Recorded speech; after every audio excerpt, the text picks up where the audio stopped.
Hello दोस्तों। आज हम एक नई और बहुत ही मज़ेदार कहानी पढ़ने वाले हैं जिसका नाम है चुलबुल की पूंछ। अब यहाँ चुलबुल कौन है? चुलबुल एक गिलहरी का नाम है। तो आइए दोस्तों देखते हैं ऐसा क्या खास है उसकी पूंछ में। शुरू करते हैं आज की ये मज़ेदार कहानी। एक गिलहरी बड़ी नटखट, बड़ी चंचल, नाम था उसका चुलबुल। कभी फुदक कर पेड़ के ऊपर तो कभी पेड़ के नीचे, कभी दोनों पैरों पर खड़ी होकर छलांगे लगाती तो कभी चिड़िया के पीछे दौड़ लगाती। एक दिन पेड़ की डाल पर बैठी वह अखरोट खा रही थी। तभी अचानक उसकी निगाह अपनी पूंछ पर पड़ी। ओह, ये भी कोई पूंछ है, इतनी हल्की कि पता ही नहीं चलता कि पीछे कोई पूंछ भी लगी है। उसने सोचा, क्या किया जाए? चुलबुल सोच में पड़ गई।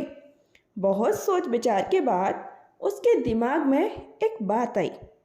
क्यों ना डॉक्टर बोम्बो भालू के पास चला जाए। वह डॉक्टर बोम्बो भालू के अस्पताल पहुंची। अब देखिए दोस्तों क्या करेगी वो अपनी पूंछ का। उनके अस्पताल में विभिन्न जानवरों की पूंछ, टांग, कान अलमारी में सजे हुए थे। ये देखिए। जब तक डॉक्टर बोम्बो भालू आते हैं तब तक मैं अपने लिए एक पूंछ ही चुन लेती हूँ।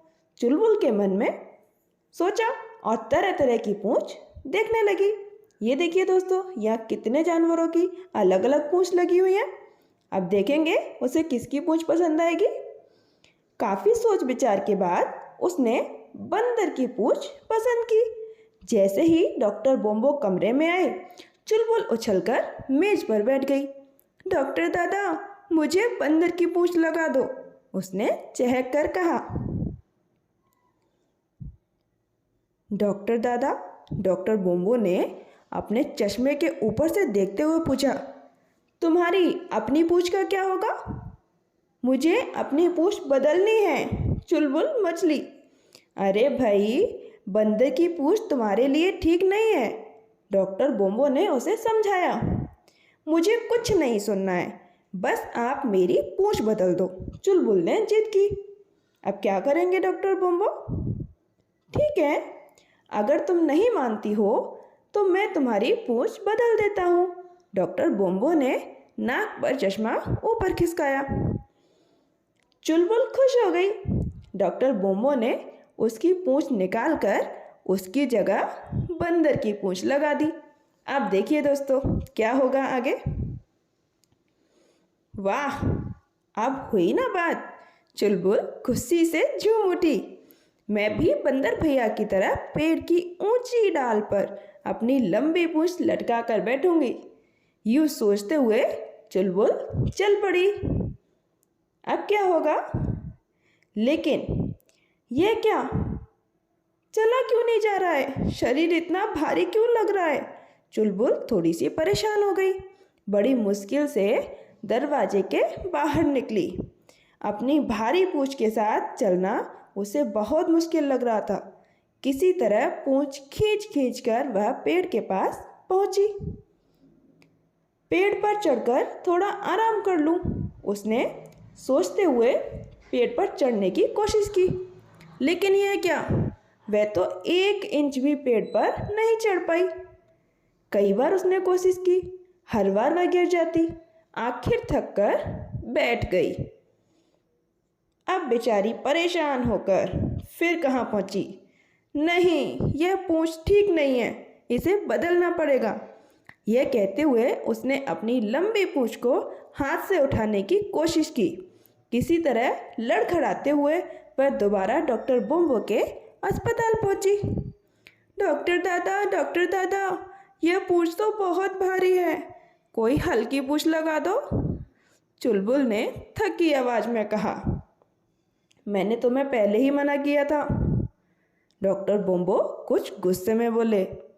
गलती हो गई डॉक्टर दादा, आप मुझे बिल्ली की पूंछ लगा दो, चुलबुल ने अपनी गलती मानते हुए सलाह दी।